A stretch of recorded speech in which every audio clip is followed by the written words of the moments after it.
Ibu nanti bisa berinteraksi bersama-sama untuk kita boleh mungkin tanya jawab dan lain sebagainya. Oke, mari Bapak Ibu kita siapkan hati kita datang kepada Tuhan. Kami mengucap syukur Tuhan buat hari ini.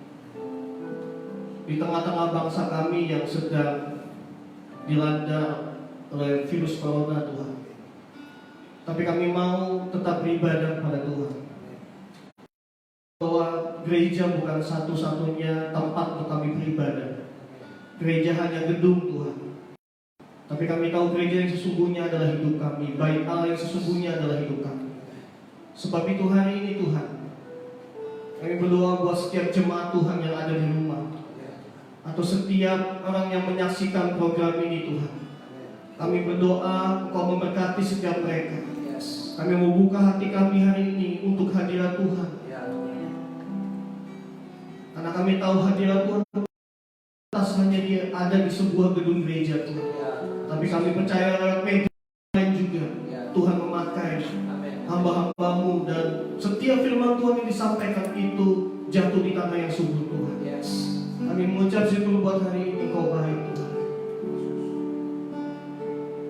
Ku bersyukur padamu Tuhan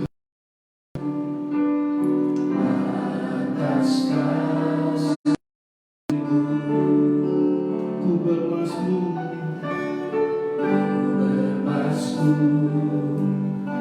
bagi nama-Mu yang kudus. Sebab Engkau kebenaranku, padamu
kami. Tuhan Yesus, Engkau mengatasi ruang dan waktu. Engkau mampu menjamah siapapun juga dan dimanapun juga. Juga Tuhan kami minta live kami ini boleh menjamah sebanyak mungkin umat yang menyaksikannya. Pakai setiap kami, hikmat kuasa-Mu menyertai Bapa. Di dalam nama Tuhan Yesus Kristus kami berdoa. Amin. Amin. Amin. Ya, kita masuk langsung firman Tuhan. Dan hari ini Pastor Yafet sharing buat sesuatu yang akan kita diskusikan. Dan saya percaya bahwa kuasa Tuhan tidak terbatas oleh apapun. Amin. Dan teman-teman semua yang ada di sana, saya nggak tahu keadaan Bapak Ibu Saudara semua yang ada di sana. Mungkin beberapa waktu terakhir ini kita dilanda dengan rasa takut, dengan rasa cemas dan rasa khawatir. Tapi firman Tuhan berkata hari ini, sebab Allah berikan kepada kita bukan roh ketakutan. Dan pastikan virus ini yang melanda saya dan saudara justru semakin melemah. Anthony Hopkins University pada tahun 1990 pernah meriset bahwa orang yang takut cenderung menurun bukan menaik. Dan bahaya banget kalau saudara dan saya berada dalam kondisi ketakutan dalam jangka waktu yang panjang. Bahaya banget kalau saya dan saudara dalam perjalanan kehidupan kita dipenuhi dengan rasa takut. Imunitas kita menjadi makin menurun. Dan saya tahu persis bahwa keadaan kita mungkin tidak baik. Hari ini saya bilang ini, bersemangatlah. Dan Kristus tinggal di sana mempengaruhi yang ada di luar. Sehingga apapun kondisi yang ada di luar, engkau tetap dalam lindungan Tuhan. Engkau tetap dalam keadaan sehat dan baik dan luar biasa. Katakan amin. Haleluya.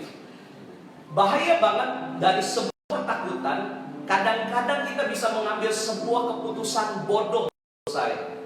Seperti yang pernah dilakukan sama Joseph Stalin, seorang pemimpin komunis di Uni Soviet. Tahukah saudara bahwa Joseph Stalin punya 8 ranjang pribadi? Waktu dia takut, dia memutuskan untuk beli 8 ranjang. Kenapa dia beli 8 ranjang? Karena dia memutuskan setiap malam dia berpindah dari ranjang yang satu kepada ranjang. Tujuannya agar apa? Ketika ada orang yang menyergap dia tidak diketahui dia tidur di yang mana, ranjang yang mana. Saudara mau beli ranjang? Saudara mau menghilangkan ketakutan?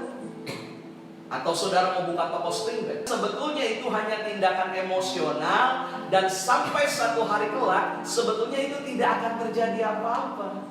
Itu sebabnya kita perlu waspada, bukan takut. Itu statement yang pertama. Statement yang kedua, waspada itu didorong oleh informasi, sedangkan ketakutan didorong oleh imajinasi. Nah, ini dia. Saya ulang ya. Waspada didorong oleh informasi yang kita terima, sedangkan ketakutan itu didorong oleh imajinasi. Hati-hati dengan yang namanya ketakutan, karena sebetulnya itu cuma imajinasi belaka yang itu terjadi dalam hidup saya dan saudara. Tapi waspada, kita melakukan rekening 38.000 rupiah nggak bisa diambil pun itu masalah.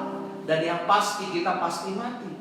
Itu sebabnya jangan takut dengan yang namanya resiko kehidupan. Jangan takut dengan yang namanya masalah. Karena di balik sebuah masalah, kadang-kadang ada rencana Tuhan yang mata kita tidak pernah bisa lihat.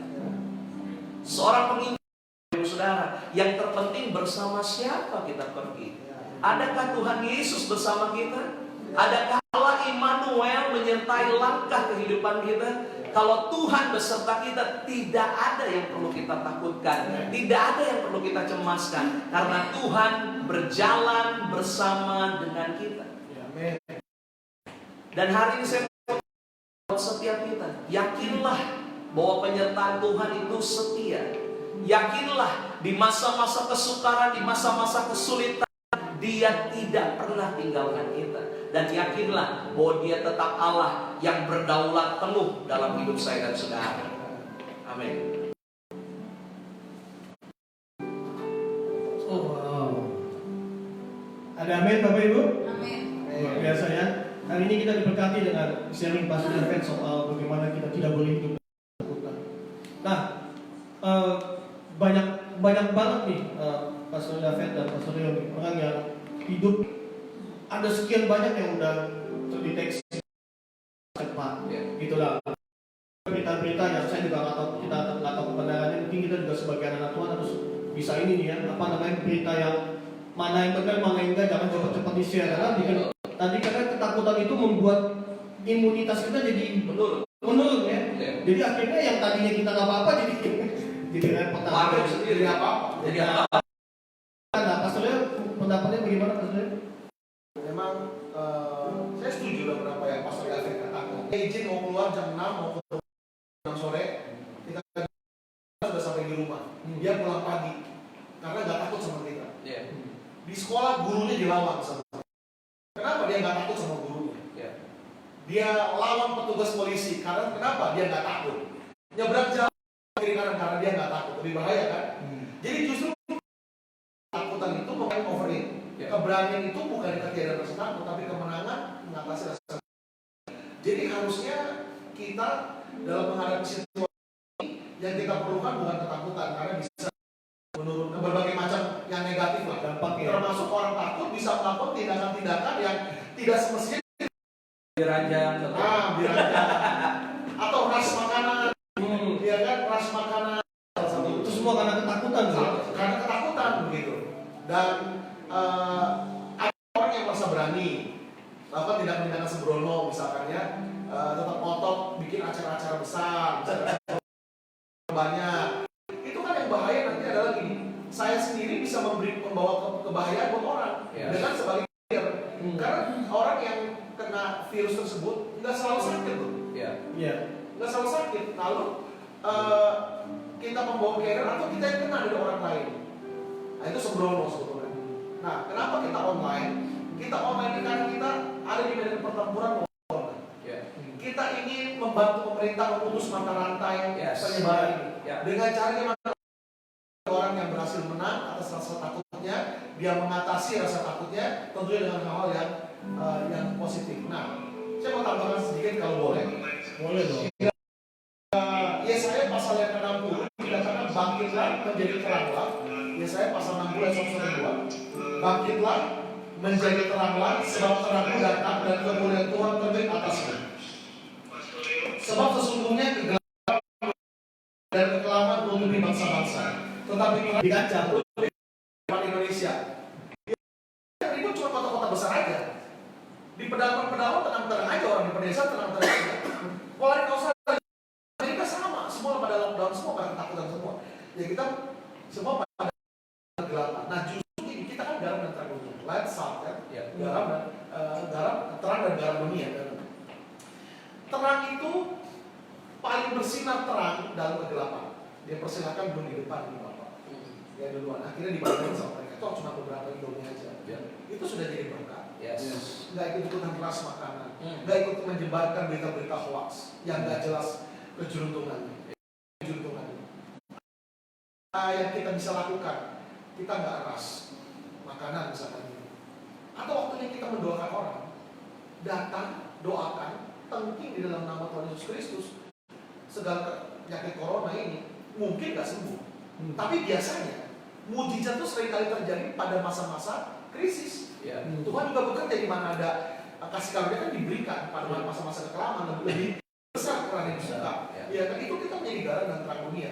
Kita ngobrol dengan tetangga. Anak-anak Tuhan yang harusnya kita menjadi terang dan garam gitu. Nah, kalau kita ikut-ikutan takut jadi gimana yang lain gitu ya? Kan gitu. Kita kan terang gitu. Terus kalau yang di luar terang itu melihat kita yang notabene jadi ketakutan, wah itu kan kacau jadinya. Terangnya ikutan redup. Terangnya ikutan redup. Ya. Nah saya juga tentang Tuhan bilang bahwa kasih menutupi banyak sekali dosa gitu. Nah artinya bukan soal ya takut mungkin gak dosa gitu ya. Tapi kalau waktu hidup kita udah dikuasai sama ketakutan kan ujung-ujungnya jadi dosa ya. Reaksi dari betul. Ya.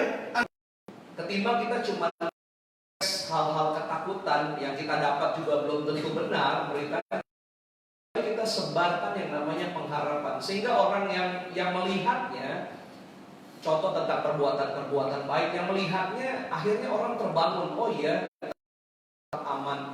Pernah berpikir nggak bahwa di tengah rasa ketakutan ini, di tengah virus yang sedang melanda ini, ada orang-orang yang tetap berjuang buat cari nafkah ke bapak dan keluarga. Wow. Di media sosial sampai akhirnya banyak orang yang mengikuti tindakan ini. Keren sekali. Memberkati banyak orang, meskipun mungkin keyakinan, beda kepercayaan. Yang perlu kita lakukan, jujur kalau dibilang takut. Bahkan istri saya melarang saya keluar gitu kan. Ngapain sih, kayak gak ada waktu yang lain, kayak gak bisa minggu depan lagi, tenang aja. Saya cuma mau bilang ini, kalau malam ini saya nggak bagi nasi, mungkin yang di kolong nggak makan malam ini. Jadi Bisa kita lakukan. Biarkan, karena itu ternyata efektif untuk memutus mata rantai. Ya. Nah di Itali, kenapa di Itali bisa parah seperti itu? Karena ini saya lihat beberapa video orang Indonesia di Itali, mereka pada marah-marah, adalah karena ketika disuruh diam di rumah, orang Itali itu sama seperti kita orang Indonesia, cicilan kemana-kemana. Jadi liburan itu mereka di taman masih piknik lah begitu, masih jalan ke sana ke sini sampai ada satu desa itu yang sebenarnya tuh dari virus ini. Cuma karena orang-orang yang di kota pada pulang kampung, jadi mereka juga kena. Jadi Bawa virus ini juga tamparan buat diri saya sebagai hamba Tuhan tentunya. Dengan apa? Dengan kita membeli cairan sanitizer kah? Atau masker kah? Paling tidak kita memberikan donasi. Firman Tuhan bilang, biarlah kebaikan hatimu diketahui semua orang. Ini saja sebetulnya. Ya. Dalam Tandanya sudah tidak lagi seperti demam apa, tapi tiba-tiba begitu kita cek nggak tahu ini kita kena juga. nggak kena. justru itu orang sehat pun ternyata. Nah itu dia. Jadi nggak harus demam, batuk, batuk kering, segala macam gitu, ternyata nggak harus seperti itu. Nah jadi Bapak Ibu diam di rumah atau tidak melakukan bahwa social distancing tadi, itu adalah bagian dari kita menjadi terang negara. Gitu, jadi contoh buat orang dunia, anak-anak Tuhan, para gereja-gereja dan segala macam tetap taat. Betul. Gitu ya, sama tunduk sama apa yang pemerintah anjurkan. Ya. Nah, oke, Bapak Ibu, kita akan melihat beberapa kalau ada yang yang mau bertanya atau apa, kita akan open discussion. Ya, jadi kalau ada yang mau tanya tentang apa, berani atau nggak berani ya, bukan masalah itu, bukan masalah berani iman bukan. Tapi intinya gini, kita kembali pada firman Tuhan. Menurut saya sudah terbuka buat Indonesia dan buat dunia. Ya. Di mana kita menjadi garam dan terang dunia. Ini kesempatan. Yes. Kita bangkit dan menjadi terang. Ini kesempatan untuk kita. Ya.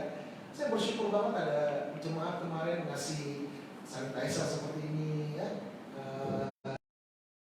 Ya inilah cairan ini ya memberikan ini, dia beri buah apa ya, kasih sukacita dan sejahtera kan, kasih sukacita dan sejahtera. Kapan kita paling membutuhkan sukacita dan damai sejahtera? Kalau lagi banyak duit mah nggak butuh damai sejahtera, nggak butuh buah roh itu tidak butuh gitu, karena ateis dan damai sejahtera punya duit, ya kan? Bantu pemerintah semata-mata karena kita jadi penuh ketakutan gitu. Nah, harusnya nggak seperti itu. Harusnya kita tetap damai sejahtera, tetap penuh sukacita, tetap terhappy. Kalau memang harus keluar rumah tidak bisa dihindari, kan memang belum lockdown kan. Kalau memang tidak bisa dihindari harus keluar rumah, ya silahkan pergi keluar rumah, doa aja sama Tuhan udah. tapi itu keluar rumah bukan buat yang nggak Nongkrong nggak jelas. Aduh bete ini di rumah udah keluyuran ke mall gitu. Sekarang kalau mau ujian keberanian, lu berani melintasi samudra, iya kan? Jadi mau ujian bukan gitu, ujian sebenarnya Bukan ngadu kuat sebetulnya. Iya, bukan ngadu kuat, bukan mengadu apa. Karena ukuran juga beda-beda kan setiap orang kan. Benar. Gitu. Oke. Iya, silakan yang mau komen. Ini ada yang tanya bahwa temanya apa? Ya, tema kita hari ini adalah tentang ya. Oke. Mungkin kalau memang nggak ada yang tanya, kita closing statement untuk hari ini. Saya percaya bahwa bangsa kita sedang butuh orang Kristen. anak Tuhan yang berdiri bagi bangsa ini. Artinya di tengah-tengah, saya percaya bahwa segala sesuatu kan yang terjadi nggak ada yang kebetulan di dalam Tuhan.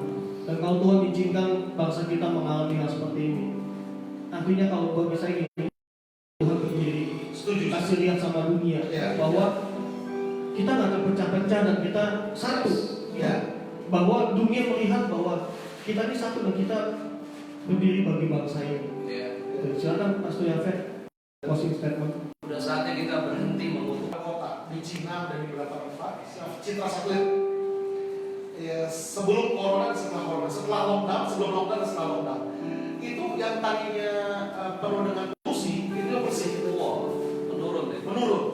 Lalu di Venesia, air Venesia itu ya karena udah gak ada perahu lagi yang lewat, gondola yang lewat, tiba-tiba air itu kristal clear, bukan cuma bening banget, kristal clear. Itu tanggung jawab kita. Menurut saya salah satunya adalah kita harus menjaga alam, gitu, ya, menjaga alam. Minimal kasih dan mudah sekali. Jangan buang sampah sembarangan, udah cukup lah. Itu hal yang kecil tapi dampaknya besar banget ya. Iya. Saya pernah buang sampah. Kan ada teman setahun tinggal di Amerika, saya jemput, saya dikasih jeruk sama dia. Makan jeruk, bijinya saya buang. Biasa bukan jadi lah, buang kulitnya saya buang. Lalu teman saya tegur saya, buang sampah sembarangan, nanti Jakarta banjir. Mungkin bisa melewati apa yang sedang hari-hari ini kita hadapi. Lagi saya silakan ke Pastor Yafet. Mari kita angkat pujian ini. Thank you Lord, thank you Lord.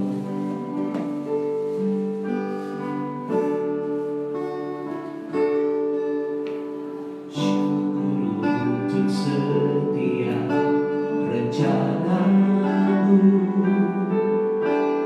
dan rencanamu yang mulia dalam satu tubuhkan. Damai sejahtera-Mu turun atas hidup dan biarkan terang Tuhan bersinar di bangsa ini. Di tengah semua kondisi yang sulit, di tengah keadaan yang sukar, damai sejahtera-Mu turun atas Indonesia. Thank you Lord, thank you Lord, thank you Lord. Yes Lord. Sekali lagi katanya, bagi bangsa ini, bagi bangsa ini, kami berdiri dan membawa doa kami kepadamu. Sesuatu yang besar pasti terjadi. Amin. Penuhlah sukacita Tuhan atas Indonesia, melenyapkan semua rasa takut